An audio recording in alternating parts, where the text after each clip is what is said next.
นอกจากการสนับสนุนช่องของเรานะครับผ่านการกดไลค์กดแชร์แล้วก็ Subscribe นะครับผมปัจจุบันนะครับผมช่องของเราได้เปิดช่องทางใหม่ๆนะครับผมเพื่อให้ผู้ชมนะครับผมและแฟนๆของช่องนะฮะสามารถให้การสนับสนุนช่องเล็กๆช่องนี้นะครับให้ได้ไปต่ออย่างต่อเนื่องนะครับและมั่นคงนะครับผมด้วยระบบสมาชิกนะครับผมที่ช่องเราเพิ่งเปิดขึ้นมานะฮะซึ่งทุกคนสามารถที่จะกดสมัครนะครับผมสมาชิกนะครับผมที่ปุ่มจอยนะครับผมหรือปุ่มสมัครสมาชิกนะครับผมที่มุมขวาล่างใต้คลิปนะครับผมหรือมุมขวาบนในหน้าต่างของช่องนะครับผมเพียงเดือนละ50 บาทเท่านั้นนะครับผมโดยมีสิทธิพิเศษมากมายไม่ว่าจะเป็นตราประทับแสดงระดับหลังชื่อนะครับผมเป็นรูปเรือชิปเปอร์ที่ออกมาแบบอย่างสวยงามนะครับผมพร้อมกับอีโมจินะครับเป็นรุ่นพี่แฮมชิปเปอร์นะครับผมสุดน่ารักนะครับซึ่งใช้ในการพูดคุยนะครับผมในช่องคอมเมนต์พร้อมสิทธิพิเศษต่างๆมากมายที่กำลังจะตามมาในอนาคตนะครับผมอีกอย่างหนึ่งคือทั้งการชมคลิปแบบ Exclusive นะครับก่อนใครนะครับผมหรือ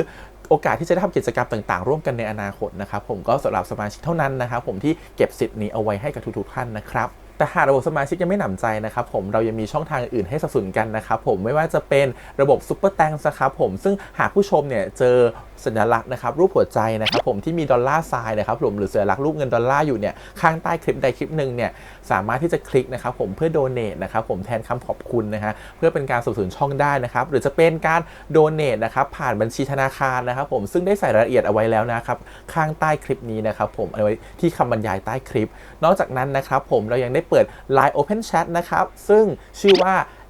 ATS Channel Family นะครับผมก็เลยขอเชิญชาวช่องทุกคนนะครับผมเข้าร่วมห้องแชทได้โดยไม่มีค่าใช้จ่ายใดทั้งสิ้นนะครับผมเอาไว้พูดคุยแลกเปลี่ยนข่าวสารกันนะครับผมในครอบครัวของเราและผมได้จัดทำสติกเกอร์ลายรุ่น Lovely พี่แฮมนะครับชิปเปอร์นะครับเอาไว้เป็นสติกเกอร์ที่ใช้พูดคุยกันด้วยนะครับจะได้ใช้คุยกันในกลุ่มก็น่ารักดีนะครับผมหรือจะเอาไปใช้คุยกับเพื่อนๆส่วนตัวก็ได้นะครับไม่ติดอะไรเลยนะครับผมตั้งใจทำออกมามากๆนะฮะเพียงชุดละ35 บาทเท่านั้นนะครับผมใช้ได้ตลอดชีพนะครับผมก็หวังว่าทั้งหมดนี้นะครับผมจะเป็นเรื่องราวดีๆที่จะเกิดขึ้นกับช่องของเราและชาวช่องของเราทุกคนนะครับผมเพื่อมุ่งหน้าต่อไปสู่ปี 2023 ปีนี้และก้าวต่อไปด้วยกันอย่างมั่นคงนะครับผมอย่าลืมสนับสนุนกันนะครับขอบคุณครับ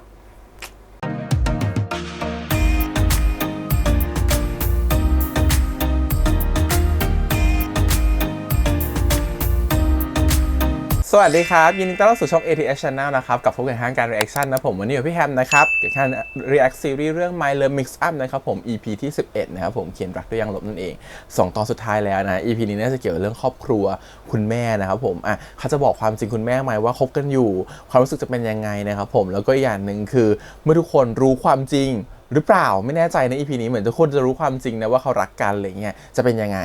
เดี๋ยวลองมาดูดีกว่ากับ My Love Mix Up นะครับเขียนรักด้วยยางลบ EP 11ครับแต่ก่อนอื่นเลยขอบคุณก่อนนะครับทาง GMTV ที่อนุญาตให้ reaction ได้นะครับดูกันเลยครับผมกับ My Love Mix Up เขียนรักด้วยยางลบ EP 11ครับไปเลยที่จะมาเป็นแฟนลูกสาวฉันเนี่ยต้องปกป้องลูกสาวฉันได้แต่ผมมั่นใจว่าผมสามารถปกป้องมัดหมี่ได้นะครับในคิดว่ามันมีจริงไหมทำไมถึงรักทางไกลเราตัดสินใจแล้วเราจะมาเรียนกรุงเทพของนายเรากลัวเสียใจมากกว่าที่จะไม่ได้ทำมันเต็มที่เรียกก็ปล่อยนายไปโดยที่เราไม่ได้ทำอะไรเลย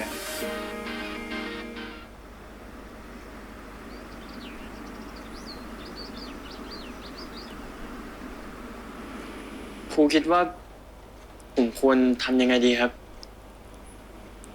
เธอควรจะบอกเขาให้เร็วที่สุดนะครูคิดว่าสุดท้ายแล้วเขาจะเข้าใจมีเรื่องนี้ด้วยที่ไม่อยากจะเรียนมหาลัยเดียวกันแล้ว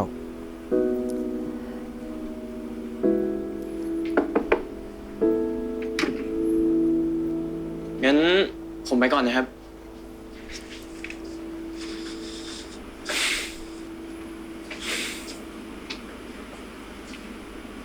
เป็นห่วงตัวเองก่อนเถอะ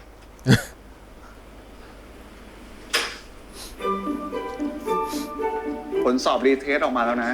โปรแกรมมันจะช่วยคำนวณว่าเราจะติดคณะที่เลือกกี่เปอร์เซ็นต์ผมได้ 23%ก็ดีกว่าคราวที่แล้วได้แค่ 18% เองแต่อันนี้ก็ไม่กี่เดือนแล้วมันใกล้จะสอบแล้วครับครูเอาหน้ายังมีเวลาแต่ว่าต้องเร่งเครื่องหน่อยนะอย่าเพิ่งหมดหวังก่อน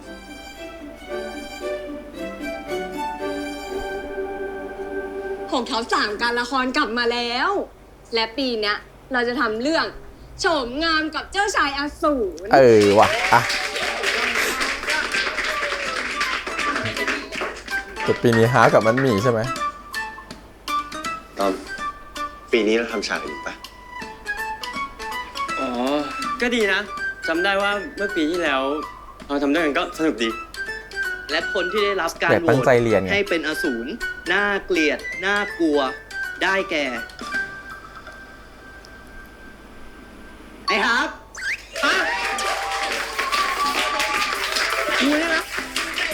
เดี๋ยวใครมันโหวตให้กูวะ มึงเหรอไอ้ตอม ส่วนคนที่ถูกโหวตให้เป็นโฉมงามอะมี2 คนนะที่ได้คะแนนเท่ากัน นั่นก็คือฟ้าใสกับไอแพน และเดี๋ยวเรามาออดิชั่นกันอีกทีนึงนะ ว่าใครเคมีเข้ากับอสูรของเรามากกว่า หน้าเพื่อน แก ไม่จอย ปีหน้าฉากคลายแม็กซ์ของเรื่องเนี้ยเขามีจูบจริงด้วยนะ ระวังเฮ้ออสูรของแกอะ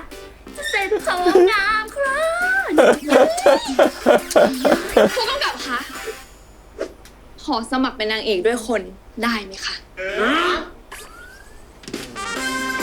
ทำไมอะ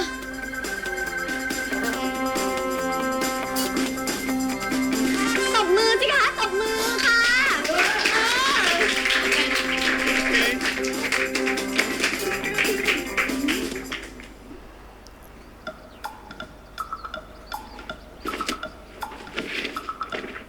นี่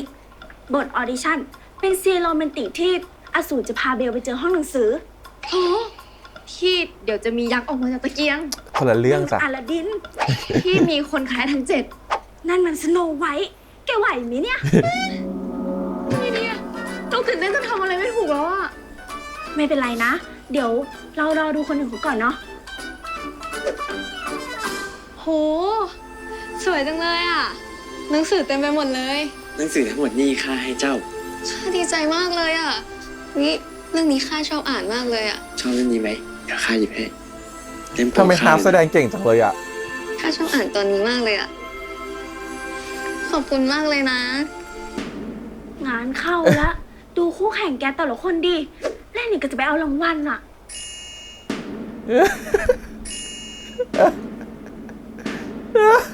มันมี ตาแกแล้ว เอาไงถอนตัวไหม ไม่ มัดมีดเดี๋ยวมันมีดอยู่เลยนะเดี๋ยว ไอคนไม่มีหัวใจดูคนที่ภายนอก ก็สมควรแล้วไงที่แกจะโดนสาบอะ อันนี้มาจากบทไหนเขาเนี่ย แหมตอนแรกอะเธอเป็นไม่อยากเล่นนะพี่อย่างเงี้ยดีดาเชียว ไม่เราก็แค่เล่นไปตามบทนั่นแหละ น้องแล้วในบทอะเขาบอกให้ส่งตาหวานด้วยใช่ไหมแล้วเขาบอกให้โดนตัวกันด้วยปะมัดมี่ตบมือทุกคน เล่นดี นี่แหละโฉมงามที่เราตามหา แต่เมื่อกี้เหมือนไม่มีในบทเลยนะ เหมือนมาจากอินเนอร์ล้วนๆอะ ใช่แต่เคมีเคใจอสูรกับโฉมงามอะมันก็ต้องตีกันแบบนี้แหละ มัดมี่เราขอเลือกแกมาเป็นโฉมงามตบมือทุกคน มันเป็นอินเนอร์จ้ะ ไม่ได้ความสามารถทางการแสดง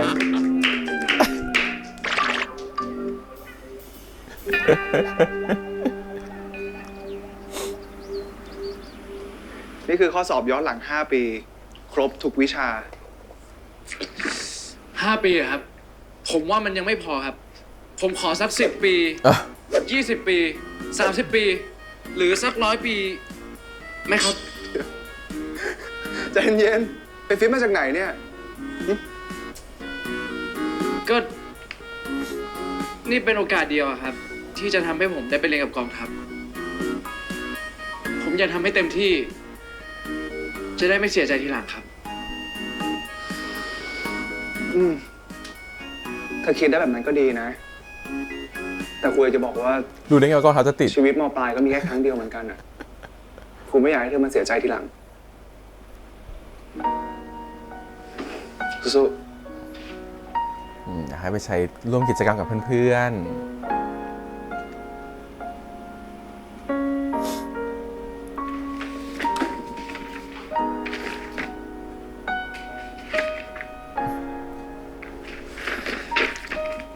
สมมติว่าเราขยันจนติดแล้วสุดท้ายกองทัพไม่ติดขึ้นมานี่หน้าแหกแต่ก็ต้องขยันไปก่อนแหละในสมมติฐานที่ว่ากองทัพจะติด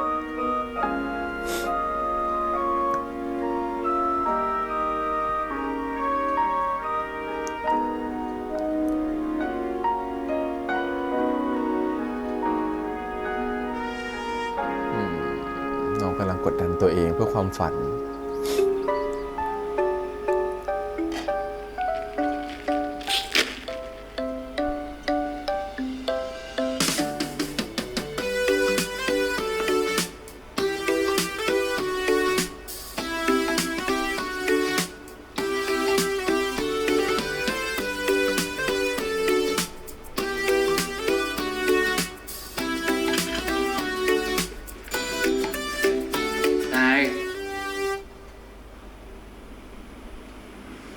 กินด้วยกันไหม ไปติวเสร็จแล้วเหรอ ยังหรอก แค่มากินเป็นเพื่อนใครบางคนน่ะกลัวเขาเหงา ขอบใจนะ ห้องขากรรมโรงเรียนนี้มันเข้าง่ายเหลือเกิน นี่นายว่าอะไรอ่ะ ดอกกุหลาบเนี่ยคล้ายๆกับปีที่แล้วอะ แล้วขอลองด้วยดิ แน่ใจเหรอว่าทำได้อะ แหมนาย1 ปีอ่ะ คนเราอ่ะ ก็ต้องพัฒนากันบ้างดิ ไม่เชื่อนะดูนี่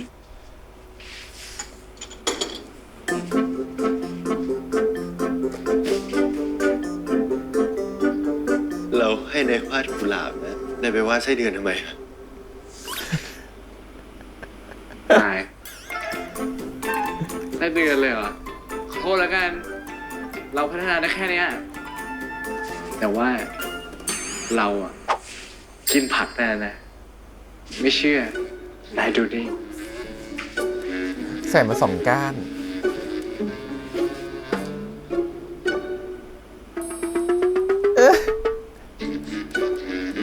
เป็นไง ก็เฉยๆดิอุ้ย แต่ว่าของนายมันเผ็ดไปเปล่าเดี๋ยวเราเปลี่ยนรสให้ก็ได้นะ ไม่เป็นไร ปีหนึ่งอะเราก็พัฒนาแล้วเหมือนกัน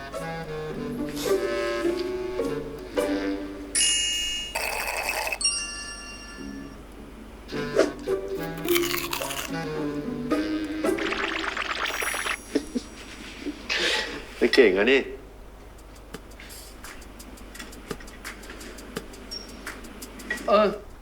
นาย เราต้องไปอ่านหนังสือต่ออ่ะ ตอบที่ไหนอ่ะ ปีนี้เราก็ไม่มีเล่นละครแล้วเราไปเดินเล่นงานโรงเรียนกันไหม เรายังอ่านหนังสือไม่เสร็จเลยอ่ะ ไม่เป็นไรหรอกแค่วันเดียวเองไหนๆอ่ะนี่ก็ปีสุดท้ายแล้วนะ ไปด้วยกันนะ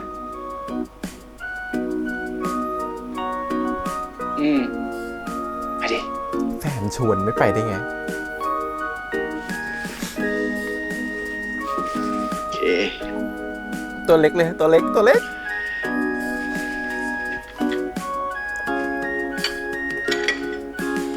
เดี๋ยวเราจะมาซ้อมฉากนี้กันนะลองอ่านบททบทวนกันดูอีกที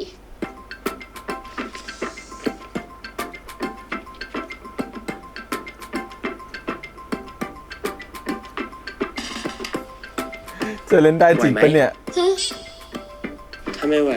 ถอนตัวตอนนี้ยังทันนะ ไม่เป็นไร จริงๆ เราก็ตื่นเต้นแหละ แต่พอมีฮาร์ปอยู่ด้วย สบายใจขึ้นเยอะเลย มาทุกคน พร้อมไหม เริ่มได้เลย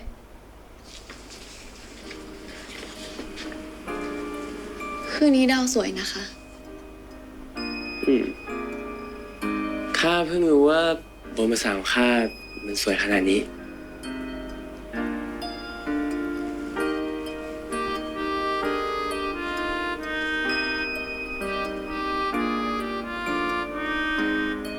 นั่น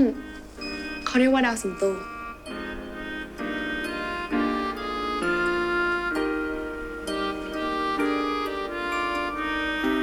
เวล ข้า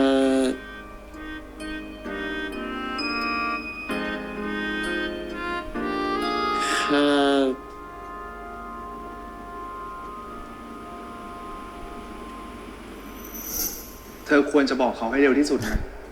กูคิดว่าสุดท้ายแล้วเขาจะเข้าใจ ข้ามีเรื่องจะบอกเจ้าน่ะ ฮาร์ดฮาร์ด เอ้า เป็นไร โทษทีเราลืมบทอ่ะ โห ไอ้ฮาร์ปเมื่อกี้ฟิลกำลังมาเลย งั้นเดี๋ยวเราขอไปซ้อมบทใหม่ก่อนนะ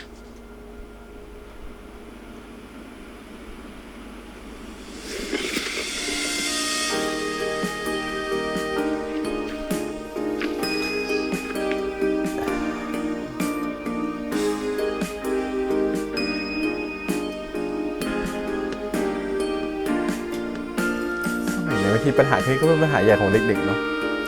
จำได้เหมือนกันก็เป็นปัญหาผมแบบปัญหาของวัยรุ่นเนี่ยมันแค่เนี้ยไม่ใหญ่หรอกไม่ได้เรียนที่เดียวกับแฟน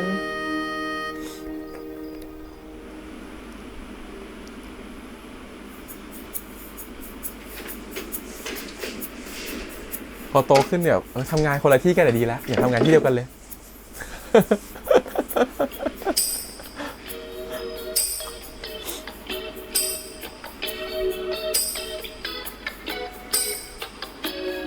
อุ๊ยคุณแม่เห็นแล้ว องค์ทัพเดี๋ยวแม่ต้องไปหาคนชื่อนี้นั่นเลย องค์ทัพคือใครคือองค์ทัพ เพื่อนตอมเหรอ สวัสดีครับ ผมกองทัพอะครับ เป็นเพื่อนอาตอมอะครับ แม่ก็นึกว่าแม่จะไปหาองค์ทัพ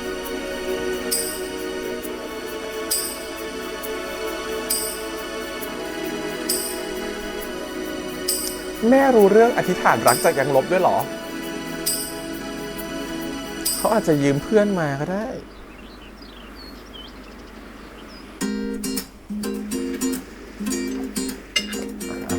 เป็นแม่รู้แล้วล่ะ ดูโหห่วงกลัวไม่หล่อขนาดนี้ ห่วงจังเลยวันเนี้ย ตอมไม่ไปโรงเรียนเหรอวันเนี้ย อ๋อ ไปอะแม่ แต่ว่าวันเนี้ยที่โรงเรียนมีงานเทศกาลอะตอมก็เลยแต่งตัวหล่อได้ ปีเนี้ยได้เล่นละครอะไรกับเขาหรือเปล่าเนี่ย ปีนี้ตอมไม่ได้เล่นอะแต่ฮาร์ทมันเล่น ตอมแค่ไปเดินเล่นเฉย เดินคนเดียว ๆไม่ใช่ครับ ไปเดินเล่นกับเพื่อนครับ กับเพื่อนอีกแล้วล่ะ เพื่อนคนไหน จีเข้าไป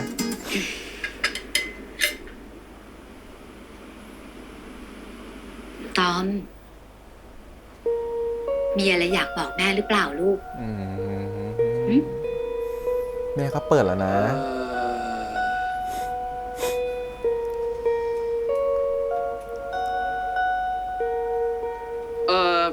สายแล้วนะแม่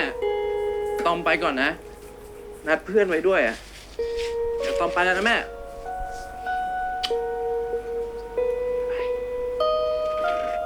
ตอม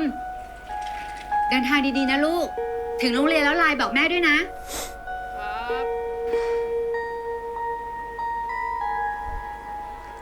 คือบางทีแม่ก็ไม่กล้าจี้ถามอยากให้ลูกเล่าเอง แต่แบบลูกก็ยังไม่พร้อมเล่า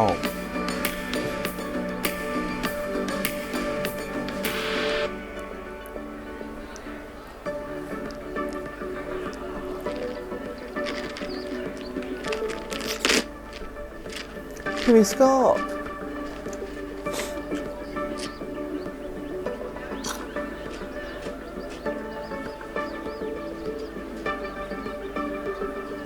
เติมพลังพร้อมแล้ว จะเริ่มที่ซุ้มไหนก่อนดีอะ เอาเพื่อน เอ้าข้าวปั้น สนใจทดสอบคอมแมนต์ปะ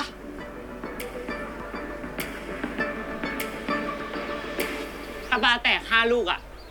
รับของรางวัลไปเลย เดี๋ยวให้เลือกเองเลย ลองไหม เดี๋ยวเราเลี้ยง โหนาย อย่าเลยอะปลาไปก็ปลาไม่โดนหรอก เสียตั้งเบาๆอะ รู้ได้ไง ลองดูก่อน เคยลองแล้วเหรอ ยังหรอก แต่นายบอกแล้วว่าอย่ามันเสียดายตังค์ ไหนๆนี่ก็ปีสุดท้ายแล้วอะวันนี้อยากทำอะไรอะต้องได้ทำ แฟนเราโปรยมาขนาดนี้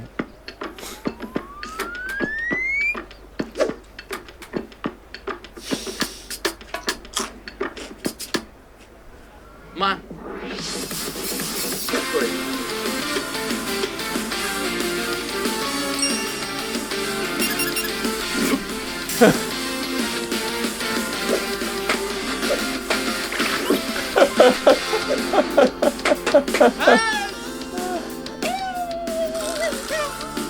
อ่ะ นี่ของรางวัล ใช้ท่ายืดตัว อย่าบอกว่าถ้าจะขายฉันอีกแล้วนะเนี่ยตุ๊กตุ่นตุ๊กตาเนี่ย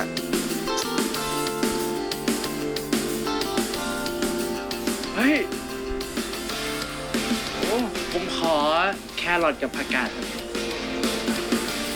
ก็มีคนไปโพสต์ในเพจอยู่นะว่าแบบว่าตอนหลังดูซีรีส์ GMMTV แล้วรู้สึกว่าขายของเยอะ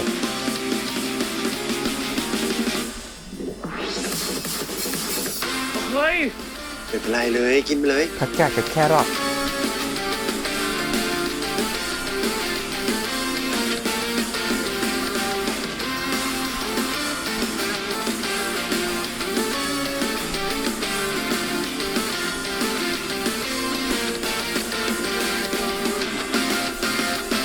พร้อมกันหรือยัง ขอเสียงหน่อยเลย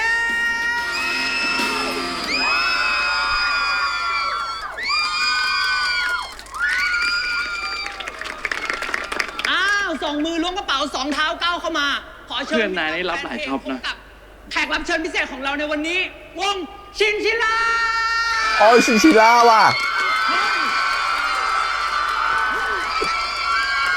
ใครเป็นนักร้องนำก่อนชินชิล่า ว่ะแล้วคนนักร้องนำคือใครอภิสตาง เสียงอยู่สายเสียงอยู่สายถ้าอยากม่วนกันแล้ว ไปสนุกกันเลยจ้า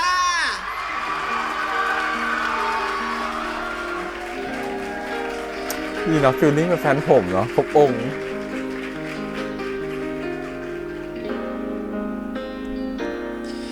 เพียงแค่เธอสบตาเพียงแค่เธอผ่านมาแค่เพียงได้เคียงข้างได้ยินเสียงแค่บางๆทำให้ใจสั่นสะท้านแต่ทำไม่ต้องผิดหวังตอนที่เธอบอกฉัน เพิ่งไปดูคอนเสิร์ต VR มาวันนี้เองอะ คงไม่มีวันที่เรานั้นได้คู่กันก็เพราะเรื่องราวของฉันบางก็ว่าฉันเป็นคนอย่างนั้นบางก็ว่าฉันเคยทำอย่างนี้ว่ากันว่าฉันเป็นคนไม่ดีว่าแต่ว่าไม่เคยคุยกับฉันสักทีสรุปว่าฉันนั้นดูไม่ดีทั้งที่เธอไม่รู้พอท้ายเธอได้ดูเธอก็ต้องรู้ดีว่าฉันเป็นอย่างไรจากน้ำลายของใครต่อใครสรุปว่าฉันนั้นดูไม่ดีทั้งที่ ซูมว่างมากจากข้างหลัง เธอได้ดูเธอก็ต้องรู้ดีว่าฉันเป็นอย่างไร เราก็จับผิดเกิน จากน้ำลายของใครต่อใครเจ้าบอกว่าแค่น้ำลายเป็นตาอยากให้วันยันก็มาเสือก็เป็นคนกี่ตัวซอรอแซ่แรกคือมาลอกฟันแน่จ้าเถื่อผู้ดีว่าจังสันผู้นั้นว่าจังสีเห็นคือจากหูจากเข้าดีซ้อมเบิ่งเจ้ามากลายปีเสื้อใครแน่สิบอกว่าฮักเจ้าไฟรอฉันเป็นคนอย่างนั้นบางก็ว่าฉันเคยทำอย่างนี้บางก็ว่าฉันเป็นคนไม่ดีว่าแต่ว่าไม่เคยคุยกับฉันสักทีสรุปว่าฉันนั้นดูไม่ดีทั้งที่เธอไม่รู้พอท้ายเธอได้ดูเธอก็ดันรู้ดีว่าฉันเป็นอย่างไรจากน้ำลายของใครต่อใครสรุปว่าฉันนั้นดูไม่ดีทั้งที่เธอไม่ แม่เห็นละ องค์ทัพอยู่นี้นี่เอง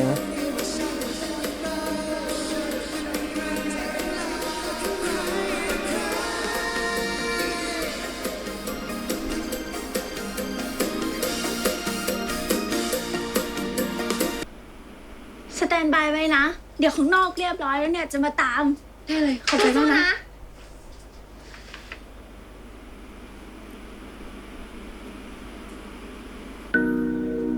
ฮะไปเวกเป็นอะไรหรือเปล่า อ๋อ คือเราแค่ตื่นเต้นเฉยๆอะงั้นเรา มาลองซ้อมกันอีกสักทีไหม ได้สิ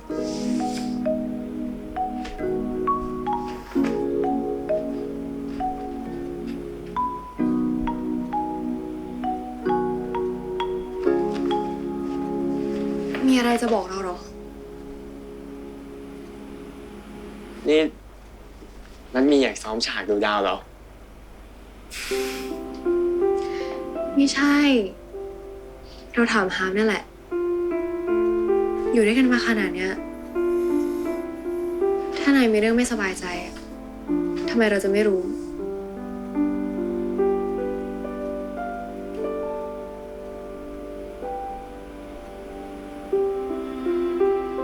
คือเรา เจ้าชายอสูรหล่อมาก คือเรา ฮะฟังเรานะ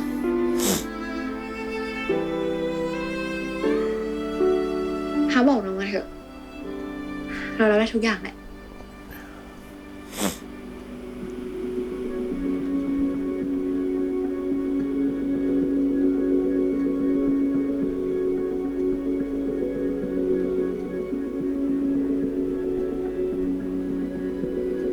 คือเราจะไม่ไปเรียนต่อมหาลัยเดียวกับมันหมีแล้วอะ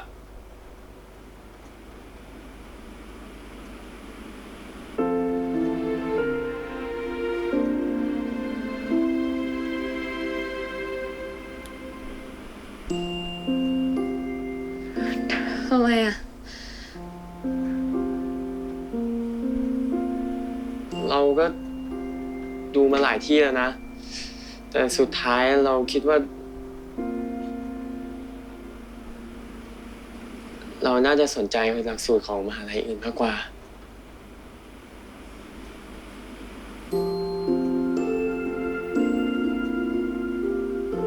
ไม่เห็นเป็นไรเลย เราไม่ต้องเรียนมหาลัยเดียวกันก็ได้นี่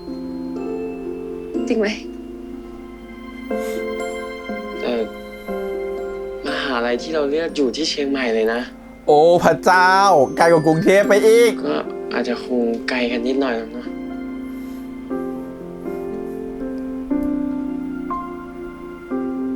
ไม่นิดหน่อยเหรอลูก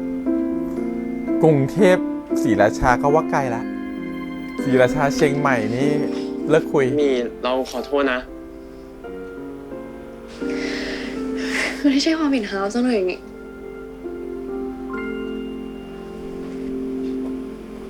ขึ้นเครื่องยังลำบากเลย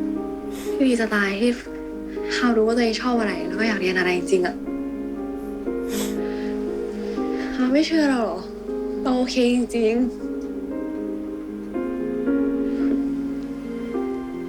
เราขอโทษที่ทำตามสัญญาไม่ได้นะ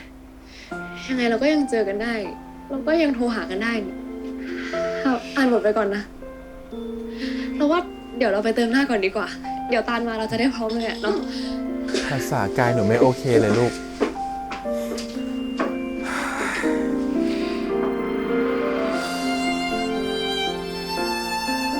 ปัญหารักวัยรุ่น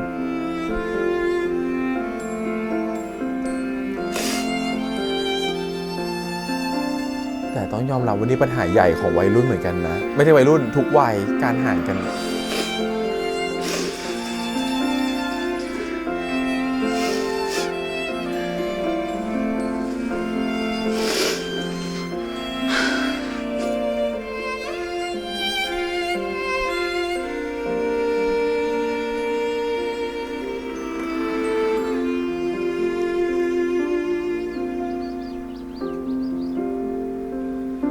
ไม่ได้แดนซ์นาน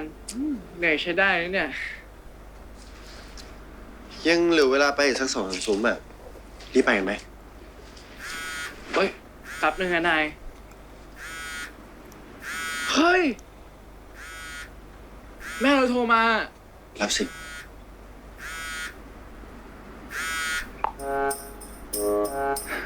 ฮัลโหลครับแม่ มีอะไรเหรอครับ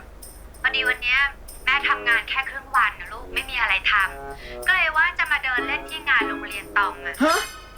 อ๋อ อย่าเลยดีกว่าครับแม่ มันไม่มีอะไรหรอก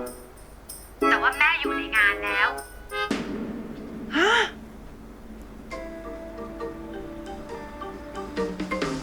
ม่อยู่ตรงไหนครับ เดี๋ยวอะตอมรีบเดินไปหานะ แม่อยู่ตรงน้ำพุ โอเคแม่ งั้นเดี๋ยว ฮัลโหล เฮ้ย แบตหมดเลยตอนนี้เนี่ย ยิ้มของเราก่อนป่ะ เฮ้ย ไม่ได้อะนาย เรื่องเนี้ย นายจะยุ่งไม่ได้เด็ดขาดอะโทรมาปุ๊บปั๊บขนาดเนี้ย ต้องมีเรื่องอะไรแน่ๆ งั้นนายรีบไปเถอะ เดี๋ยวเราไปดูละครคนเดียวก็ได้ โอ้ดีนะนาย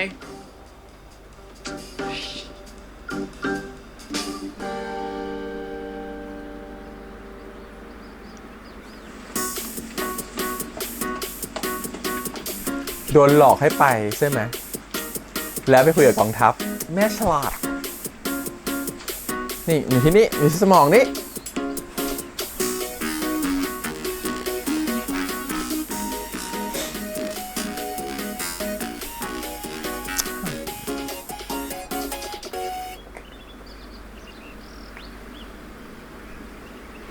สวัสดีครับแม่ครับ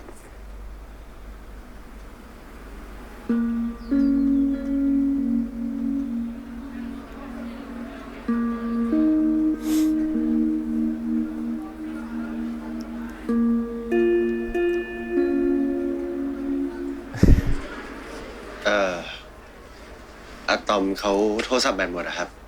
เดี๋ยวเขาน่าจะวิ่งกลับมาแล้วครับ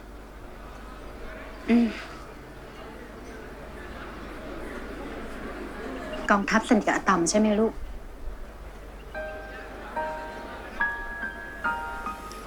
อยากรู้ความคิดแม่เหมือนกัน เฮ้ย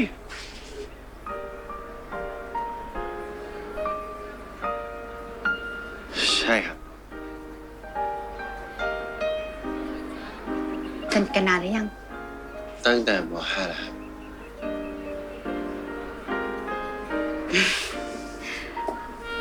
กองทัพนี่เองอะที่ทำให้อะตอมเนี่ยเขาขยันเรียนขึ้น อ๋อ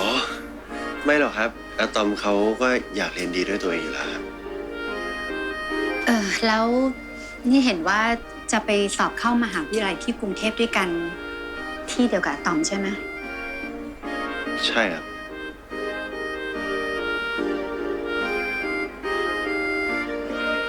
ถ้างั้นกองทัพเนี่ยต้องรู้เรื่องนี้ไว้นะ เรื่องอะไรคุณแม่ พ่อของอะตอมเนี่ยเขาทิ้งพวกเราไปตั้งแต่ตอมยังเด็ก แม่เองเนี่ยก็เอาแต่ทำงานทำให้ตอมต้องอยู่คนเดียวบ่อยๆ ตอมก็ทำเป็นเข้มแข็งต้องอยู่ได้ด้วยตัวเอง แต่แม่ก็รู้นะว่าตอมเนี่ยเขาก็อยากจะมีใครอยู่กับเขาด้วยตลอด ลึกๆเนี่ยเขาก็กลัวว่าคนที่เขารักเนี่ยจะทิ้งเขาไปเหมือนพ่อ ส่วนหนึ่งเนี่ยมันก็เป็นความผิดของแม่แหละที่ทำให้เขาเนี่ยต้องเป็นเด็กขี้กลัว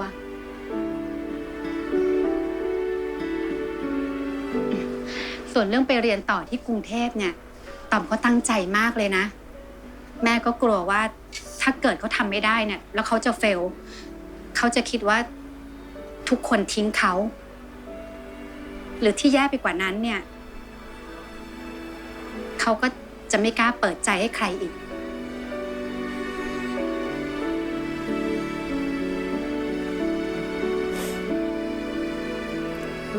แม่ไม่ต้องเป็นห่วงนะครับอะตอมเขาเป็นคนเข้มแข็งมากครับ เขาอะคอยช่วยผมไว้อยู่หลายรอบเลยครับ ผมว่าเขาน่าจะได้ตัวอย่างมาจากแม่นะครับ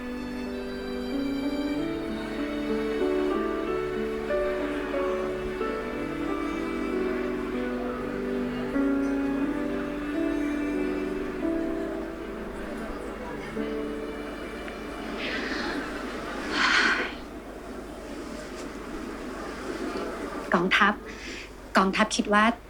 ตอมเขาจะสอบเข้าที่กรุงเทพได้ไหม ได้ครับ ผมเชื่อว่ายังไงอะตอมก็ทำได้ครับ แต่ถึงแม้ว่าอะตอมจะทำไม่ได้เนี่ยอะตอมก็จะไม่เป็นไรแน่นอนครับ เพราะว่าอะตอมก็จะมีผม โอ้โหคำตอบลูกเขยคนโปรด เป็นแม่ฉันปล่อยละ โอเค ฉันสบายใจเลย ถ้างั้นเนี่ยวันนี้แม่สบายใจแล้ว ถ้าตอมสอบไม่ติดเนี่ยแม่ก็เชื่อว่าจะมีคนที่อยู่คอยซัพพอร์ตเขาข้างๆจะไม่ทิ้งเขาไปไหน นอกจากแม่แล้วก็ยังมีอีกคนหนึ่งอาตอมก็ได้ยินความหล่อของกองทัพด้วย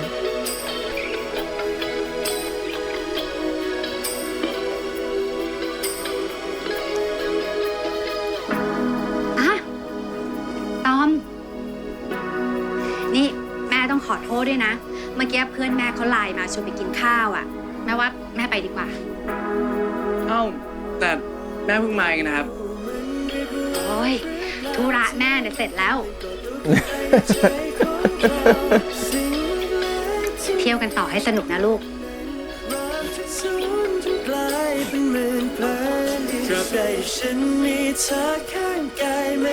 เป็นสิ่งที่ดีสิ่งหนึ่งเลย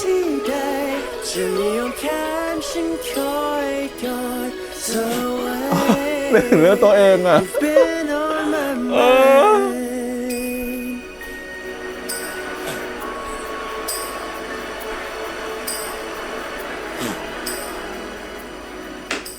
ที่ห้องสมุดเจอไหม ไม่เจอเลยอ่ะ หายไปไหนของมันวะ เฮ้ยน้องไว้จะตื่นเต้นจนไม่กล้าขึ้นเวทีอีกแล้วอะ ไม่ใช่นะ มันเป็นความผิดของเราเองแหละ งั้นเดี๋ยวเราไปตามเอง เฮ้ย ทุกคนเท่าที่พอดีเราไปเข้าห้องน้ำแล้วเราเผลอหลับอ่ะ โอ้ เผลอหลับ โอ้ยแล้วมันใช่เรื่องไหมเนี่ย ขอโทษนะแก เอาเหอะรีบสแตนบายก่อน ตอนนี้คนดูมารอเต็มไปหมดแล้วอะโอเค ไปเร็วเท่าที่เรามา 5 นาทีมันจะเริ่มแล้วไปเร็วๆ เป็นไงคะจำบทได้หรือยัง เราขอโทษนะมันมี ไม่หรอก เราต้องขอบคุณฮาร์ปต่างหากที่ยอมบอกเราตรงๆอะ ก็พอเราเห็นมัดหมี่จริงจังกับอนาคตอะเราก็เลยอยากจริงจังมากเหมือนกันนะ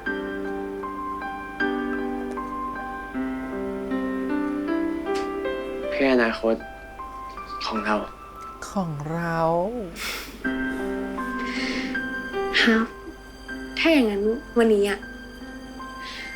วันที่เรามีโอกาสได้อยู่ด้วยกันอะเรามาทำมันให้เป็นความทรงจำที่ดีกันไหมโอเคไหม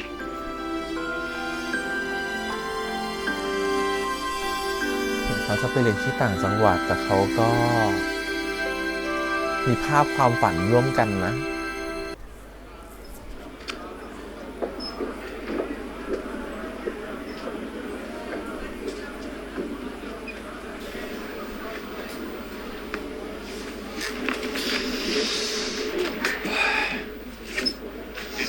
นาย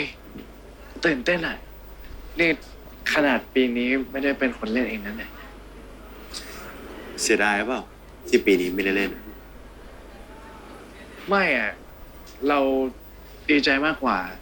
ที่สองคนนั้นน่ะจะได้มีโมเมนต์ดีๆแบบเราบ้าง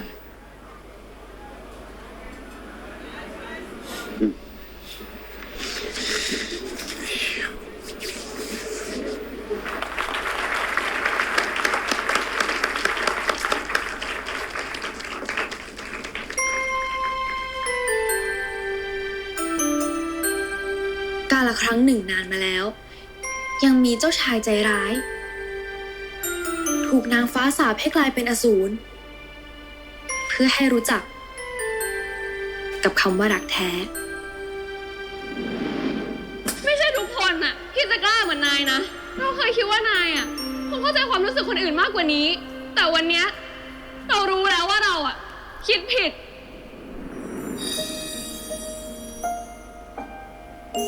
วันหนึ่งอสูรร้ายได้เจอกับโฉมงาม ผู้ซึ่งมองเห็นความดีที่ซ่อนอยู่ภายใน โอเคปะเนี่ย เป่ายิงชุบ คือเราชอบพามาตั้งนานแล้วอะ จำผิดอ่ะดิ นายไม่ต้องจำอะไรแล้ว เพราะต่อจากนี้ไปอ่ะ เราก็จะลืมทุกเรื่องของนายแล้วเหมือนกัน อร่อยนะเนี่ย วันเวลาผ่านไป ทั้งคู่ก็ค่อยๆเปิดใจให้กัน จนเกิดเป็นความรัก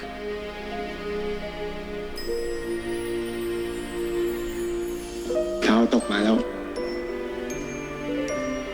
เราชอบมันหมี่นะ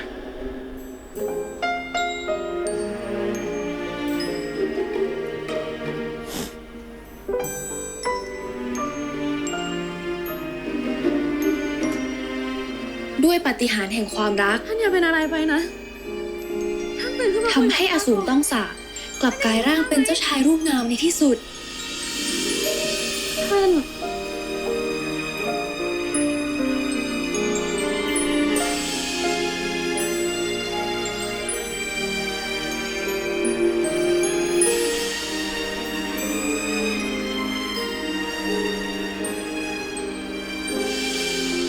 และแล้ว ทั้งคู่ก็ครองรักกันอย่างมีความสุข ตลอดไป จบจริงจบจริง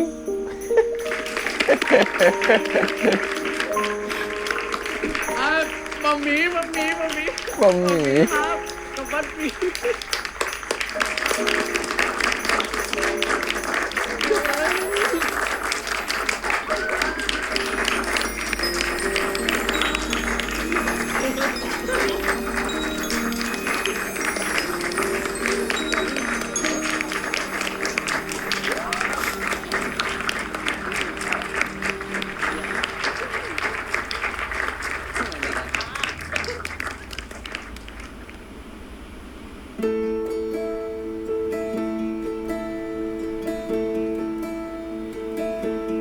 ถ้าเราขออะไรอย่างหนึ่งได้ไหม ได้สิ ห้ามสัญญาได้ไหม พอไปอยู่นู่นแล้วอะถ้าเกิดว่ามีวันหยุด เราจะมาเจอกัน แต่ว่าถ้าเจอกันไม่ได้จริงๆอะเราคอหากันแทนก็ได้นะ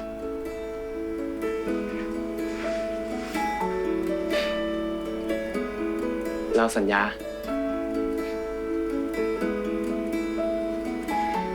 แล้วฮาวอะมีอะไรที่อยากให้เราสัญญาเหมือนกันไหม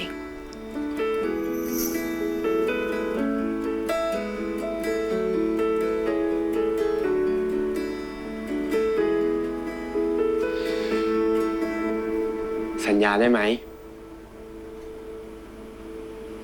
ว่า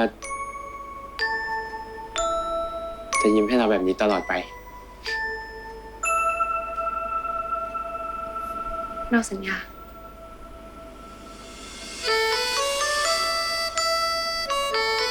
ทำไมแบบว่าพอได้ยินคำว่าสัญญาแล้วอะในหัวพี่อะเป็นนึกถึงบทเศร้าๆอะ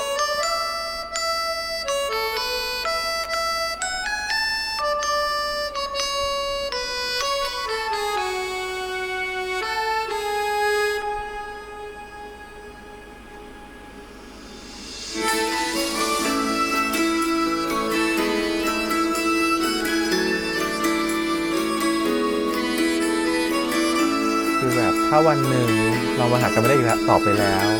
เราอยู่คนละที่แล้วไม่อยากมาเจอกันอีกแล้ว เราต้องเลิกกัน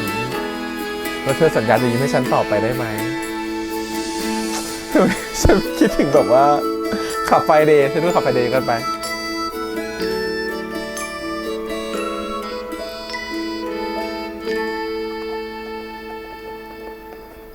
นาย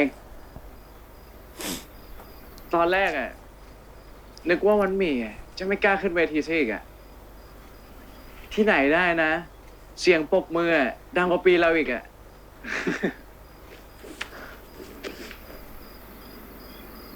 แล้วสรุปวันนี้เนี่ยได้ทำทุกอย่างที่อยากทำครบหรือยัง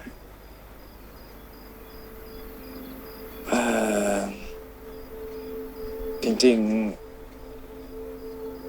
เรา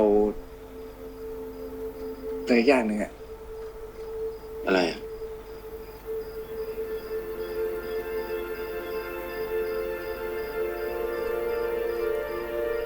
คือผลสอบปีเทสอะมันไม่ได้ออกมาดีอย่างที่เราบอกนายอะ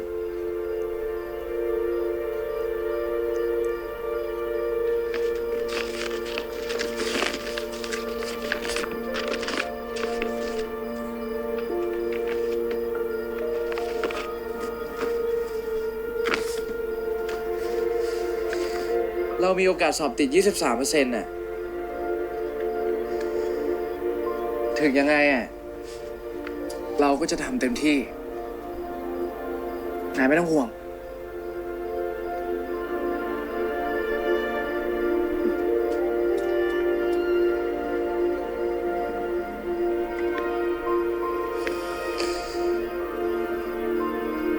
อะตอม นายกรอกรหัสคณะผิดปะนายจะเข้าธุรกิจอาหารนี่ แต่นี่มันธุรกิจโรงแรมนะ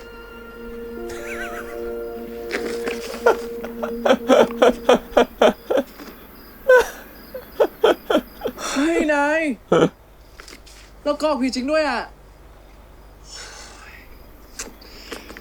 เดี๋ยวนี้กรอกรหัสใหม่ ตอนนี้มันเปิดดูในแอปได้ละ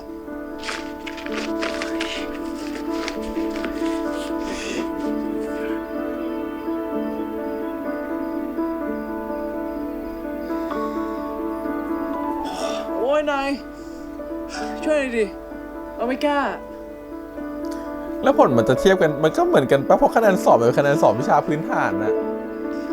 เพราะอยู่อีกคณะนึงมันจะมีโอกาสติดมากกว่าเหรอคณะอุตสาหกรรมอาหารเข้าง่ายธุรกิจอาหารเข้าง่ายกว่าโรงแรมเหรอ เงียบดิ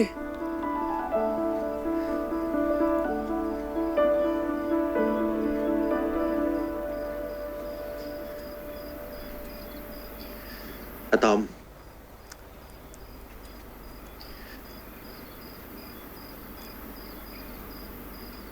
ดีใจด้วยนะ ในมีโอกาสสอบผ่าน 55% ไหน เฮ้ย จริงด้วยนาย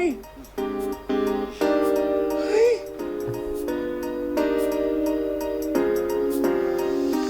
เฮ้ย อันนี้พี่แฮมไม่รู้นะ ว่าธุรกิจอาหารมันเข้าง่ายกว่าโรงแรมเหรอ ทีเนี้ยเราก็มีโอกาสเรียนด้วยกันแล้วนะ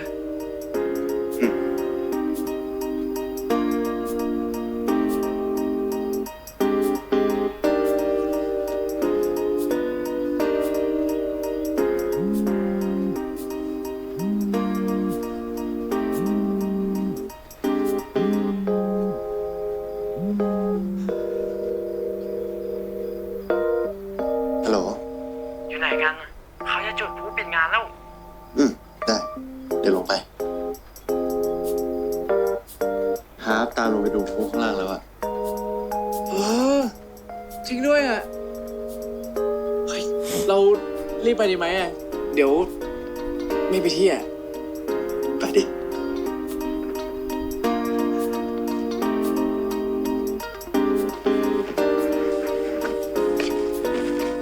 ล็อกดูข้างบนนี่แหละสวยละโรแมนติก เฮ้ย ประตูล็อกเหรอ นาย ประตูล็อกอ่ะ เดี๋ยวเราโทรตามคนมาช่วย นาย เขาไม่มีใครมาช่วยหรอก ตอนเนี้ยเขาคงไปดูพลุกันหมดแล้วมั้ง งั้นเราก็ดูพูนที่นี่ไหมล่ะ แล้วเสร็จแล้วค่อยโทรตามคนมาช่วยอะยังไงอะแค่มีนายอยู่ด้วยอะแค่นั้นก็พอแล้ว แค่นี้ก็โรแมนติกแล้วล่ะ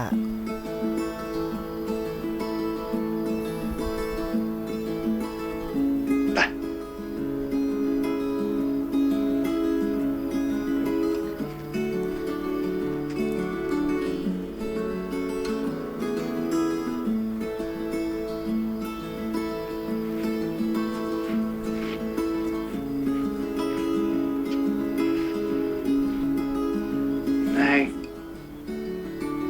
วันนี้มีอะไรที่ยังอยากทำไป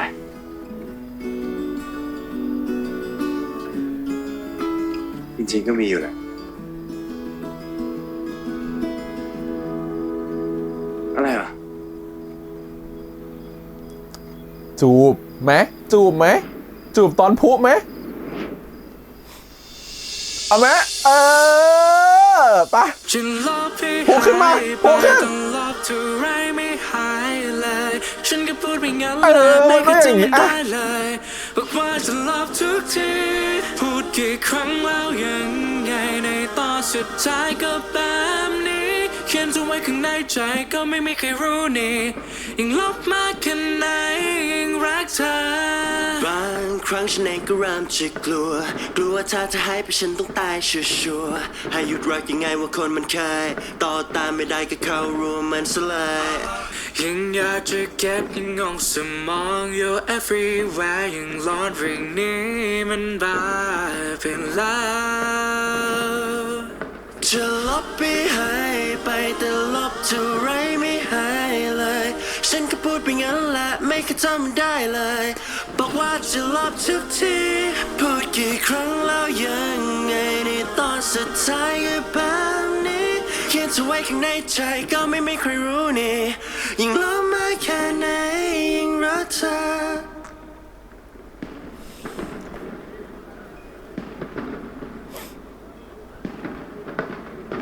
ที่ผ่านมานายเป็นฝ่ายเริ่มก่อนตลอดเลยคราวเนี้ยเราขอเป็นฝ่ายเริ่มก่อนบ้างนะ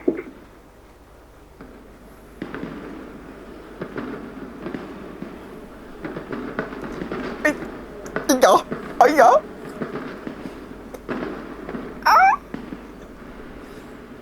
จะลบให้ค่ะ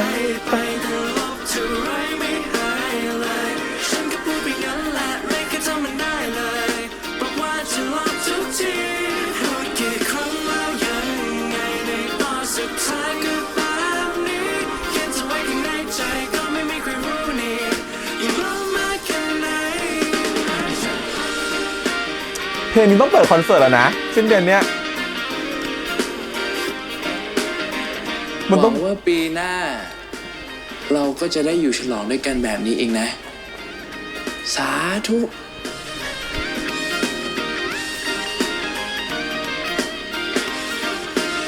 พูดที่ไหนเนี่ยมันยิงได้ฉ่ำมาก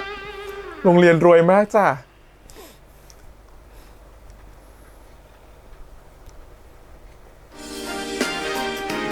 ชีวิตนี้มีเพียงครั้งเดียวต้องใช้มันให้คุ้มค่า One life is all we get live it to the fullest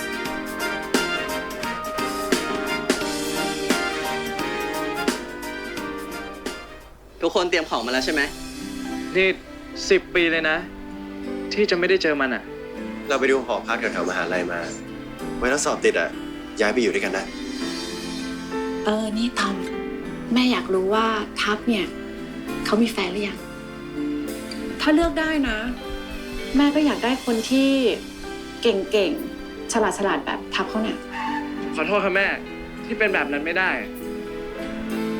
แต่ผมจะพยายามให้เต็มที่ แม่อยากให้ผมเลิกคบกับกองทัพนะครับ ตัดมาซะดราม่าเชียโถตอนจบเธอจะเอาอะไรมาดราม่าอ่ะแต่เพลงเนี้ยเพราะจริงนะเพราะมากอ่ะไอ้ลบยังเนี่ยพูดเลยวันนี้ดู VR คอนเสิร์ตก็ใช้เพลงนี้นะครับผมแฟน VR แฟนคอนเขาก็ใช้เพลงนี้ร้องเหมือนกันคิดว่าต้องเป็นเพลงเปิดในคอนเสิร์ต Gemini Force สิ้นเดือนนี้แน่นอนอ่ะเดาคิดว่าคือถึงทำให้เพลงเปิดก็ต้องเป็นเพลงที่แบบว่าตอนที่เอามาโชว์เวทีต้องเป็นเพลงที่ดูแบบต้องแกรนด์มากอ่ะคือแบบแดนเซอร์ต้องเต็มเวทีอะไรอย่างเงี้ยเพลงมันน่ารักอ่ะมันแบบเหมาะกับจังหวะในการบิวคนเปิดคอนเสิร์ตอะไรอย่างเงี้ยมันเหมาะมากอ่ะโอเคนอกเรื่องไปละไปพูดถึงเรื่องเพลงนะครับผมทีนี้มาพูดถึงเรื่องของซีรีส์บ้างนะฮะจริงๆมันมีข้อหนึ่งเนาะก่อนจบแล้วกันพี่ขอพูดก่อนจบแล้วกันเพราะว่าอาทิตย์หน้าก็ตอนจบแล้วเนาะโอเคตัวซีรีส์เนี่ยรู้สึกว่าตอนแรกมันจะมีเรื่องของสีเนาะที่เราจะเห็นมาเนาะปัญหาจริงๆพี่รู้สึกว่ามันไม่ได้มีปัญหาอะไรหรอกแต่ EP เนี่ยรู้สึกว่ามันมีการแบบพอเห็นมีการขายของจริงเขาก็มาขายของสินค้าทุก EP แหละแต่พี่รู้สึกว่าซีรีส์เรื่องเนี้ยสปอนเยอะ แต่วันนี้สิ่งที่พี่รู้สึกว่าสังเกตได้คือฉากโรงเรียนอะพี่รู้สึกว่ามันแบบพี่รู้สึกว่าเอางี้นะพี่ไม่รู้นะว่าจริงๆแล้วต้นทุนของการทำซีรีส์เรื่องเนี้ยต่อ EP อะกี่บาทแต่พี่แค่รู้สึกว่าสิ่งที่ได้เห็นจากในซีรีส์อะเรารู้สึกว่ามันไม่ฟูอ่ะคือด้วยความที่เราเห็นสปอนเซอร์มันหูมาเป็นตับแบบนี้เนาะแล้วก็คาดหวังว่ามันคงจะมีซอสของเงินประมาณหนึ่งที่จะทำให้ตัวซีรีส์มันดูหูฟูแน่นเต็มที่เขาฟูพี่หมายความว่าอะไรแบบอย่างฉากของงานโรงเรียนอย่างเงี้ยมันดูขาดเกินมันดูแบบเอางี้พี่ดูซีรีส์วายเยอะมากพูดอย่างนี้แล้วกันนะพี่ก็พอจะรู้ว่ามันมีแบบซีรีส์วายที่แบบเขามีทุนไม่มากเขามีทุนมากอะไรเงี้ยพี่รู้สึกว่าฉากโรงเรียนอ่ะมันทำให้รู้สึกว่าเราดูซีรีส์วายที่ทุนน้อยกว่านี้เขาทำได้ดีกว่านี้พี่พูดแบบนี้แล้วกันพี่เลยรู้สึกว่าแบบมันเฟลนิดนึงอ่ะมันแอบเสียดายที่เหมือนกับว่าเราได้ซีรีส์ดังมาทำอย่างแบบขี่หลักเรื่องลบอะไรเงี้ยเราได้เจมินายโฟร์มาเล่นเราได้หลายๆอย่างมาอะไรเงี้ยมันทำให้มันเต็มกว่านี้ได้ไหมอ่ะคือเราไม่แค่รู้สึกว่าเราไม่อยากให้ซีรีส์มันเป็นแค่แชนแนลหนึ่งในการที่ต่อยอดน้องๆ2 คนคือเรารู้แหละว่าซีรีส์มันไม่ได้ทำมาเพื่อหวังรางวัลนะมันไม่ได้เกรดขนาดนั้นเรารู้สึกว่ามันทำมาแต่เราแค่ไม่อยากให้มันเป็นแค่แชนแนลหนึ่งในการแค่ฉันก็คือทำไปเพื่อให้รู้สึกว่ามันเป็นการต่อยอดคู่ของ Gemini Force แค่ทำไปเพื่อสู่ให้มีสปอนเซอร์ได้ลงเป็นแหล่งหารายได้เป็นแชนแนลหนึ่งในการโปรโมทให้กับสปอนเซอร์แล้วรู้สึกว่ามันมีหน้าที่เล่าเรื่องได้มากกว่านั้นนอกจากแค่บทที่ดีแล้วจะถามว่าบทดีไหมดีบทดีเลยนะครับผมแต่รู้สึกว่ามันน่าจะได้คุณภาพของความเป็นควอลิตี้ด้านภาพหรือด้านแบบอะไรที่มันเป็นของประกอบฉากหรือซีนต่างๆมันน่าจะทำได้มากกว่านี้มันรู้สึกว่ามันมีหลายอย่างที่รู้สึกว่ามันถูกอั้นไว้เยอะเหมือนกันโดยถ้าเปรียบเทียบแล้วอ่ะเราดูคุณภาพของซีรีส์อื่นๆของ GMMTV บางเรื่องอ่ะเราว่าเขาใส่แบบเต็มกว่านี้ในสปอนเซอร์ที่ไม่เยอะเท่าเนี้ยเราก็เลยไม่แน่ใจกับเรื่องนี้นะว่ามันคืออะไรหรือว่ามันจะมองแค่ว่าเป็นแค่ซีรีส์วัยรุ่นมันคงแบบว่าไม่ต้องแบบตัดเต็มมากก็ได้ขอแค่เล่าเรื่องก็พอคือมันเป็นสิ่งที่แบบพูดไม่ถูกอ่ะเราไม่รู้ทุกคนคิดเหมือนพี่แฮมหรือเปล่านะแต่พี่รู้สึกว่าในมุมของพี่แฮมแล้วกันรู้สึกว่ามันเสียดายนิดนึงคือองค์ประกอบของเพลงทุกอย่างมันครบมาหมดแล้วอ่ะหรือเขาเอาเงินไปลงกับเพลงหมดวะเอางี้เปรียบเทียบแล้วกัน VR ของ GMMTV เหมือนกันฉากแค่งานวัดฉากเดียวอ่ะที่วัดอรุณน่ะทำพี่ทึ่งไปเลยแล้วฉากนั้นใหญ่โตกว่างานโรงเรียนฉากนี้อ่ะแต่พี่ไม่รู้ว่าเรื่องนั้นงบเยอะกว่าเรื่องนี้เปล่าพี่ไม่รู้นะเพราะเรื่องนั้นก็มี16 ตอนใช่ปะแต่พี่รู้สึกว่าสปอนเซอร์ฉ่ำมากอะในเรื่องเนี้ยมันแบบคือเขาไม่รู้ว่าแต่ละคนเขาขายสปอนเซอร์ไลน์เท่าไหร่นะแต่พี่รู้สึกว่าด้วยชื่อ Gemini Force ด้วยเทรนด์ทั้งหมดด้วยอะไรต่างๆเหล่านี้ด้วยแบบพี่แค่รู้สึกว่ามันน่าจะทำได้เยอะกว่านี้ในมุมของพี่แค่นั้นเองคนอื่นคิดยังไงพี่ไม่รู้แล้วกันแต่พี่รู้สึกว่าดูมาหลายเรื่องแล้วของ GMMTV รู้สึกว่ามันฟูลฟิลได้เยอะกว่านี้แค่นั้นอ่ะ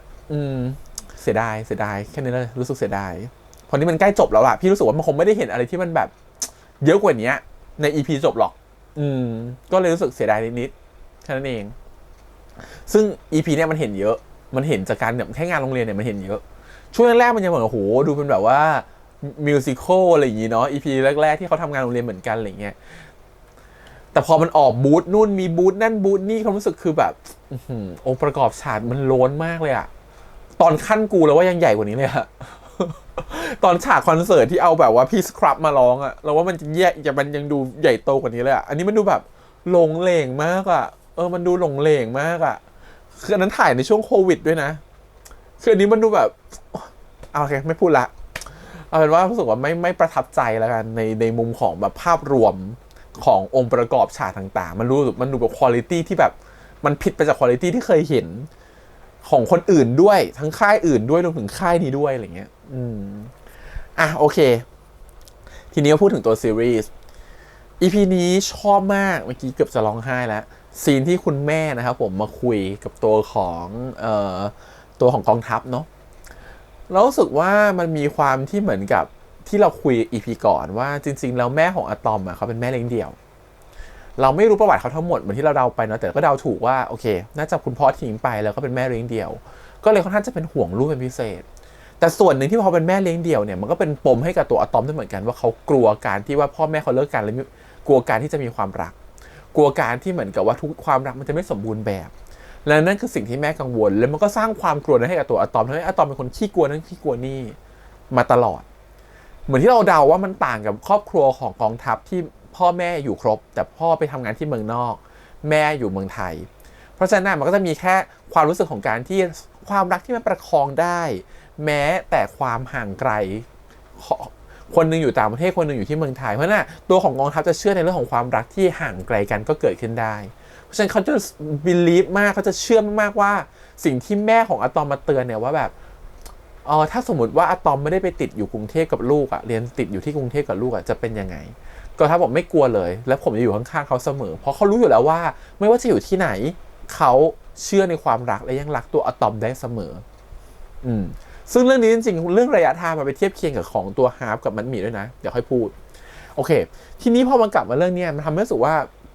ชอบฉากของคุณแม่ที่มาพูดเพราะว่ามันทำให้เห็นว่าคุณแม่ถึงจะเป็นแม่เลี้ยงเดี่ยวก็จริงนะไม่มีเวลาให้ลูกแต่เขาสังเกตตลอดนะเขาแอบดูเขาแอบเก็บรายละเอียดตลอดจนรู้ว่าลูกอ่ะเป็นคนยังไงคิดอะไรนิสัยยังไงและบางอย่างก็คิดแทนลูกเผื่อไปด้วยว่าเขาต้องกังวลไหมถ้าสมมุติว่าวันนี้เขาสอบไม่ติดเขาตั้งใจมากเลยอ่ะเขาอาจจะรู้สึกว่าเขาไม่กล้าทำอีกแล้วก็ได้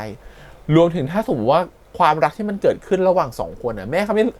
แทบไม่พูดเรื่องความรักเลยนะแม่เขาไม่สนใจด้วยว่า2คนจะรักกันแบบไหนไม่ได้ถามเลยนะแต่แม่เขารู้ลึกๆแหละว่า2คนนี้รักกันเป็นแฟนกัน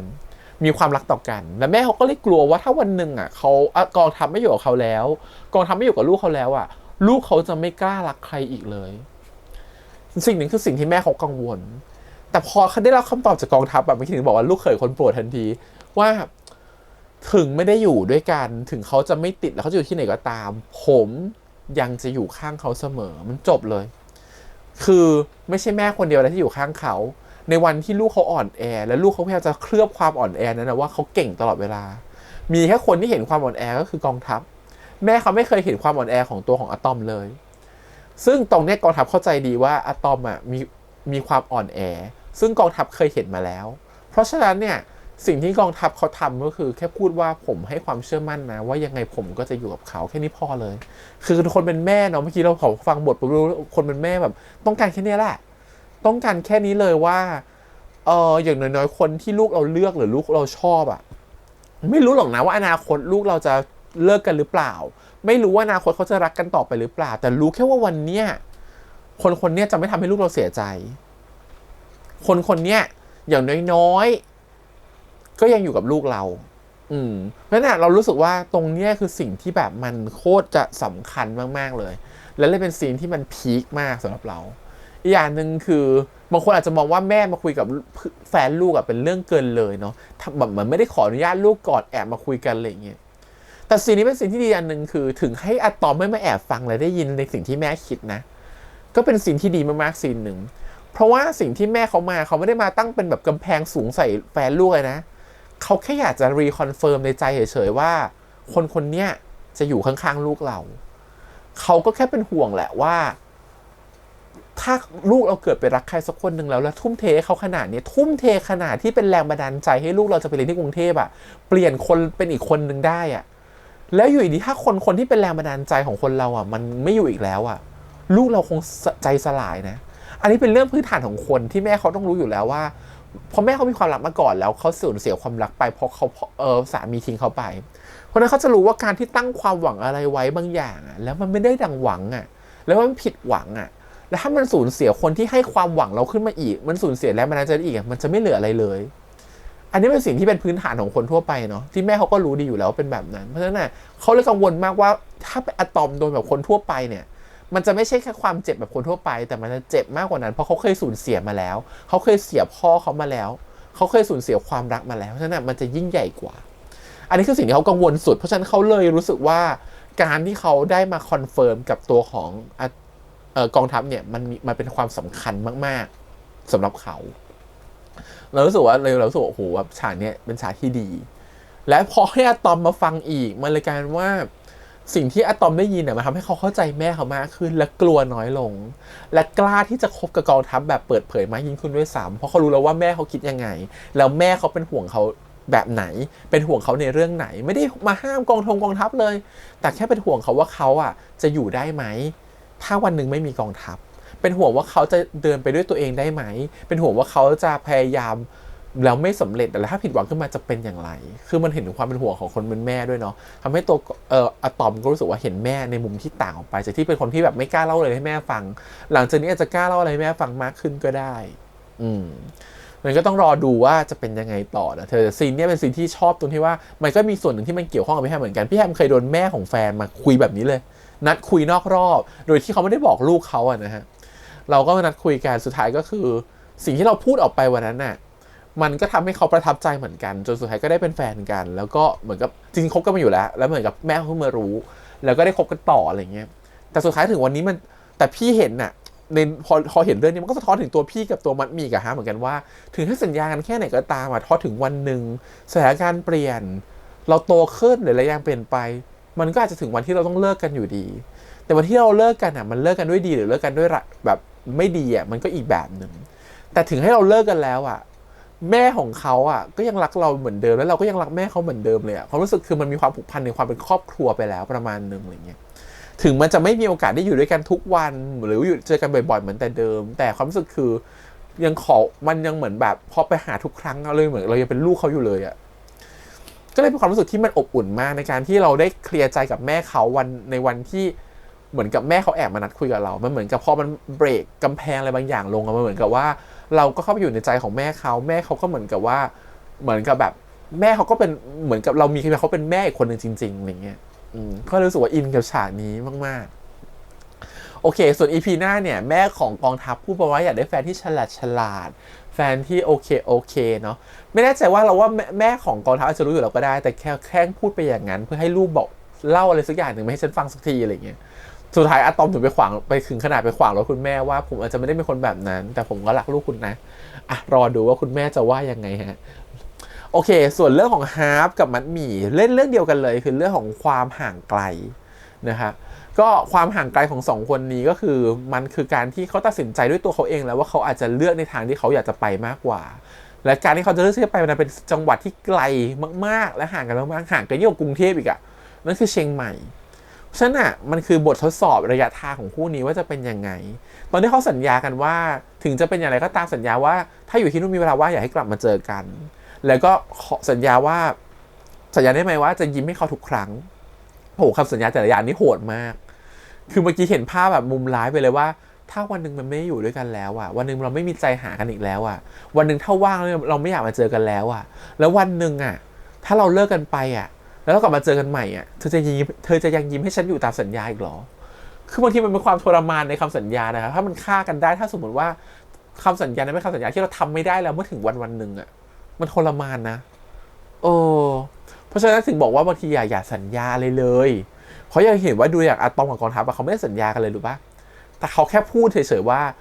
ถึงวันหนึ่งถ้าเธอจะแบบเป็นอะไรก็ตามอ่ะฉันจะอยู่ตรงนี้เสมอเขาไม่ได้สัญญานะเขาแค่บอกว่าฉันจะอยู่ตรงนี้แต่พอมันคำว่าสัญญาเป็น promise บางทีคำว่าสัญญามันติดไปในหัวนะแบบฉันจำได้เลยเป็นคำสัญญาอะไรเงี้ยมันรู้สึกว่ามันค่อนข้างจะแบบ strong กว่าในคำว่าในการแบบ confirm ความมั่นใจอะไรเงี้ยซึ่งอาจจะทำร้ายเราได้ในอนาคตก็ได้นะก็เลยรู้สึกแบบถ้าแบบในคำแนะนำของพี่แอมแล้วกันว่าหากจะพูดอะไรออกไปอ่ะถ้าเป็นสัญญาที่เราไม่ชัวร์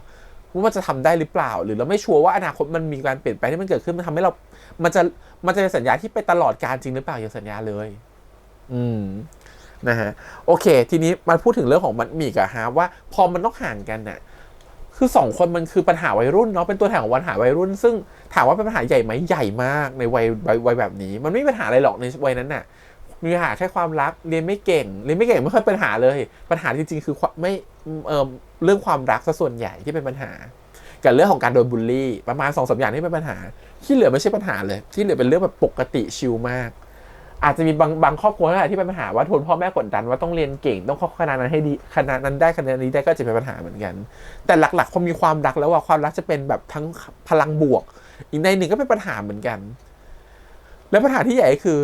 เราแค่อยากจะไปเรียนกับแฟนแล้วเราไม่มีโอกาสได้เรียนกับแฟนแค่นี้ก็เป็นปัญหาแล้วจ้ะปัญหาใหญ่เลยเพราะว่าถามว่ามันใหญ่ไหมในมุมของพี่ใหญ่มันก็ใหญ่นะถึงให้เป็นผู้ใหญ่ก็ถึงให้เป็นผู้ใหญ่แล้วโตแล้วปัญหาของการแยกห่างกันก็ยังใหญ่อยู่ดีเพราะว่าบางทีการแยกห่างกันเนี่ยมันมีโอกาสที่จะแบบหลายๆอย่างที่เราควบคุมไม่ได้อะเข้ามาเยอะพอสมควรถึงให้เราแบบ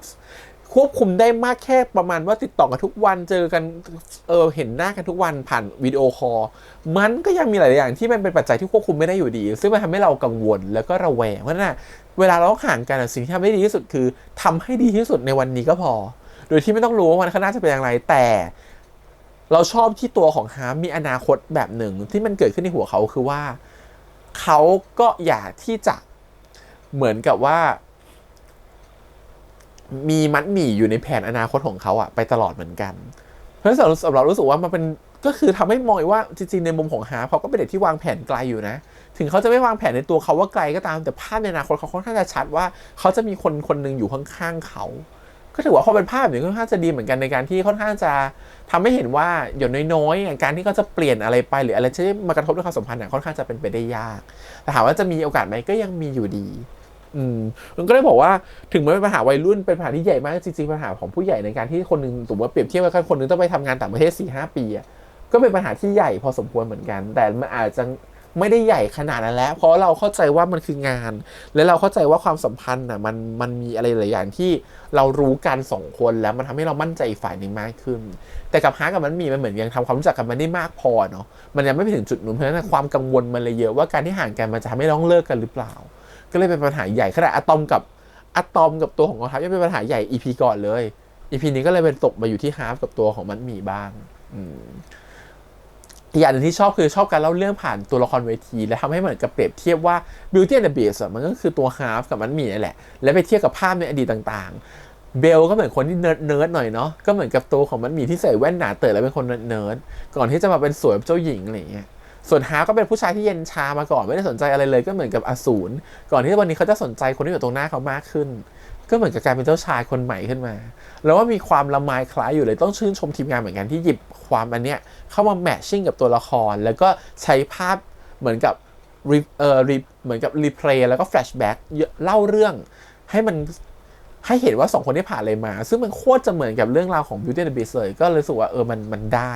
ก็ถือว่าเป็นคอนเซ็ปต์ที่ดีเหมือนกันในการนำเสนอเรื่องนี้ออกมาอะไรอย่างเงี้ยโอเคส่วนเรื่องคณะธุรกิจอาหารไม่แน่ใจเหมือนกันว่าคะแนนมันต่ำกว่าคณะธุรกิจโรงแรมหรออะไรเงี้ยมันถึงแบบว่าพอเอาไปกรอกคณะถูกปุ๊บคะแนนความน่าจะเป็นของการที่จะสอบติดขึ้นมาเป็น 55% เลยขึ้นมาเยอะเหมือนกันนะขึ้นมาจาก23เป็น55นี่ขึ้นมา 32% เลยนะเยอะอยู่ก็เลยคิดว่าคะแนนมันห่างกันช่วง 32% เท่ากัน1 ใน 3นะถ้าแบบเป็นไปได้ว่าสมมติว่าถ้าเข้าคณะโรงแรมจัดการโรงแรมด้วยคะแนน100คุณจะต้องแค่คะแนนแค่70คะแนนก็เข้าตัวของอุตสาหกรรมธุรกิจอาหารได้แล้วมันต่างกันเยอะเหมือนกันก็เลยไม่แน่ใจว่ามันใช่แบบนั้นมันไม่ได้เห็นสถิติย้อนหลังของคณะพวกนี้นะเพราะว่าเราผ่านการสอบเข้ามหาลัยมานานมากแล้วฮะจะ20 ปีแล้วจ้ะเนี่ยก็มันคงไม่ใช่เรื่องที่จำได้แหละว่ายังไงเลยแต่พอจะรู้ระบบอยู่ประมาณนึงว่าเขาสอบกันแบบไหนในช่วงนี้อะไรเงี้ยแต่แค่รู้สึกว่าคะแนนมันต่างขนาดนั้นเลยเหรอโอเคงั้นกลับมาเรื่องสุดท้ายก็คืออะตอมกับกองทัพจูบกันทุกทีอะตอมเป็นคนเริ่มก่อนตอนจูบแรกอะตอมก็เป็นคนเหมือนจะเป็นคนเริ่มก่อนแต่วันนี้กองทัพเป็นคนเริ่มก่อนบ้างสิ่งที่ยังไม่ทำก็คือขอจูบแล้วจูบแบบกลางพลุโอ้โหยิงพลุกันแบบฉ่ำมากโรงเรียนอะไรเนี่ยรวยมากจริงยิงกันฉ่ำก็คือยิงพลุขึ้นมาเสร็จแล้วว่าเป็นการจูบท่ามกลางแบบว่าพลุสวยๆนะครับผมรวมถึงการที่เป็นจูบแบบจูบเบิ้ลด้วยจูบไป1 ทีแล้วนี่จูบเบิ้ลต่ออีก1 ทีให้ย้ำว่ารักจริงนะก็เอ็นดูนะครับผมก็ถือว่าแบบชอบในความที่เหมือนกับว่ากองทัพเขาก็รู้เหมือนกันว่าเขาต้องประคองความรักนี้แบบไหนและการที่เขาได้คุยกับคุณแม่ของอะตอมแล้วมันทำให้เขายิ่งมั่นใจว่าเขาชอบคนนี้มากๆแล้วจะไม่ปล่อยมือไปไหนเลยเพราะฉะนั้นการจูบของเขาไม่ใช่แค่การจูบเฉยๆเพื่อบรรยากาศโรแมนติกแต่เป็นการจูบเพื่อให้ความมั่นใจว่าฉันจะอยู่ตรงนี้นะคือเขาไม่ได้เล่าเรื่องที่เขาคุยกับแม่ของอะตอมนะเพราะเขากลัวว่ามันอาจจะทำให้อะตอมรู้สึกว่าแม่เขาไม่โอเคเขาก็ไม่เลือกที่จะเล่าโดยเขาที่ไม่รู้หรอกว่าอะตอมแอบเห็นอยู่อะตอมก็ไม่เปิดเผยเรื่องนี้เพราะอยากให้มันเป็นความลับไม่อยากให้ตัวของกองทัพรู้สึกอึดอัด ราะฉะนั้นกองทัพก็ไม่เล่าอะตอมก็ไม่เล่าเขาก็เลยต้องหาวิธีในการถ่ายทอดว่าวันนี้ฉันคุยกับแม่เธอมานะฉันน่ะคุยกับแม่เธอแบบนี้และฉันน่ะบอกคอนเฟิร์มแม่เธอไปแล้วว่าฉันจะอยู่ข้างๆเธอมันโคตรภูมิใจในตัวเองเลยว่ะที่ฉันพูดประโยคนั้นออกไปฉันรู้สึกดีใจมากๆเลยฉันรู้สึกว่านี่แหละคือสิ่งที่ฉันพูดออกไปมันทำให้ฉันมั่นใจว่าฉันรักเธอแค่ไหนอันนี้คือสิ่งที่เขาคิดและเขาอยากจะบอกแต่เขาบอกออกไปไม่ได้เพราะเขาเล่าไม่ได้เพราะก็เลยสิ่งที่เขาทำได้คือการจูบเพื่อบอกว่าฉันรักเธอและฉันจะอยู่ข้างเธอฉันอยากให้เธอมั่นใจว่าฉันชอบเธอแค่ไหนมันแบบมันดูโซซิมเปิลเนาะแต่จริงๆอ่ะแล้วว่าความคิดในหัวของกองทัพมันน่าจะมีอะไรบางอย่างแหละมันถึงเลือกที่จะจูบออกไปไม่ใช่แค่ว่าอยากจะจูบก็จูบมันมีเหตุผลมากกว่านั้นก็เลยคิดว่านี่คือเหตุผลเบื้องหลังของกองทัพหรือเปล่าก็ประมาณนี้ครับผมรอดูติดตามตอนจบ EP หน้า My Love Mix Up นะครับผมก่อนที่จะจบแล้วก็ไปเจอกันในคอนเสิร์ตสิ้นเดือนนะ Gemini Phone เนาะคอนเสิร์ตก็ดูแน่นอนพี่แฮมไปดูนะวันที่1 กันยายนนะฮะรอบของพี่แฮมก็พี่แฮมมีบัตรเรียบร้อยแล้วดูแน่นอนจองไว้เรียบร้อยนะฮะผมก็ไม่พลาดก็หวังว่าจะเป็นโชว์ที่สุดๆและอลังการอีกโชว์นึงแล้วก็คงได้เห็นเพลงลบยังแน่นอนนะฮะในคอนเสิร์ตอยากให้เป็นเพลงเปิดเลยนะมันต้องดูอลังการมากๆแน่กับเป็นการเปิดเพลงด้วยเพลงนี้โอเคก็ไว้เจอกันใหม่สัปดาห์หน้าครับตอนจบของ My Love Mix Up เพราะผมเขียนรักด้วยยังลบวันนี้ประมาณนี้ขอบคุณอีกครั้งฝากกดไลค์กดแชร์กด subscribe ติดตามที่เสียงทาง YouTube Instagram Twitter แล้วก็ Facebook วันนี้พี่แฮมไปก่อนนะครับบ๊ายบาย